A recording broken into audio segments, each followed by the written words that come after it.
এই শোনো খগেন, রান্নায় যেন কোনো কিছুর কমতি না থাকে, বুঝলা? দেখো, কোনোভাবে জন্মদিনটা করছি বলে রান্না খাওয়ার পর যেন আবার কেউ খারাপ না বলে। আসলে নাতি বায়না করলো বলে তাড়াতাড়ি করে করলাম, বুঝলা?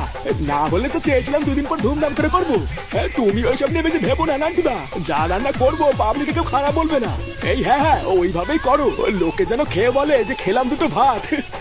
জল মনে হচ্ছে কম পড়বে, জল কিন্তু আরো আনতে হবে না। আরে জলের লেওড়া আনতে গেলে মন্ত্র লাগে নাকি? তোমরা কাজ করো, আমি ঠিক নিয়ে আসছি।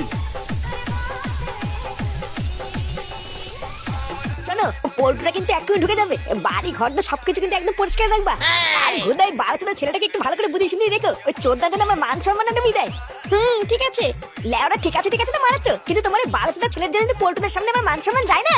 তারপরে ভুদা তুমি দেখো এই ফুটো কি জিনিস, তুমি এত খেতে যাচ্ছ কেন? বলছি তো ঠিক আছে, আর গায়ের থেকেই বালের শাড়িটা খোলো তো। বাড়িতে একটু পরে এত লোকজন আসছে, যাও একটা ভালো শাড়ি পরে আসো। শাড়ি মনে হচ্ছে উনি কিনে দিয়েছে। দিয়েছো? বিয়ের পর কোনোদিন একটা শাড়ি কিনে দিয়েছো? শালা বারোচোদা ভাতার, কোনোদিন একটা শাড়ি কিনে দেওয়ার মুরুদ নেই, আবার মুখে বড় বড় কথা। আরে মাগে যদি তোর নেই তো কি হয়েছে, মায়ের একটা শাড়ি পরে গিয়ে যা। এই ফুটো, আমরা সবাই চলে এসেছি। আর ইচ্ছাদন, এ পল্টু ল্যাংচা, তোরা চলে এসেছিস? হ্যাঁ রে, এই দেখ মেয়েকে নিয়ে সকাল সকাল চলে এসেছি। এই টুনটুনি যে, কেমন আছো? ভালো আছি আঙ্কেল। গান মেরেছে, আবার বলছি নাকি আঙ্কেল। এই একটা গামলা ফাঁকা করতো, তকেই না হবো।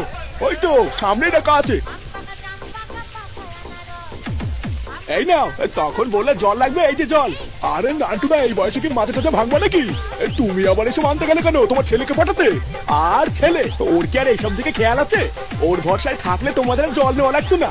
কিন্তু এক ঢপ জলে কি হবে না, জল তো আরো আনতে হবে। লাগবে না ঢ্যামলা, তুমি দাঁড়িয়ে আছো কেন? নিয়ে আসে মারাও গিয়ে। ওদা এক ঢপ জল আনতে কি গাড় ফেটে তামাতার হয়ে গেল, আর উনি বলছে নাকি আরো লাগবে। এই কাকু, বাকি জল আমি নিয়ে আসবো। কেন চোদনা, তুই আবার কোন পাড়ার বল যে জল আনতে যাবি? আরে কাকু, তুমি আমাকে চিনতে পারলে না? কালু কালু, ওই একবার এসেছিলাম যে। হ্যাঁ কালু, তো আমি কি বাল ছিড়বো? এখানে কি কার মারতে এসছিস? ফুটো আমাকে নিমন্ত্রণ করেছে কাকু। বাড়া দেখেছেন তো, এখনো গ্রাম হতে পারলো না আর ভিখারি এসে হাজির। এই চোদনা গুলো যেখানে খাবারের গন্ধ পাবে সেখানে চলে যাবে, বুঝলে?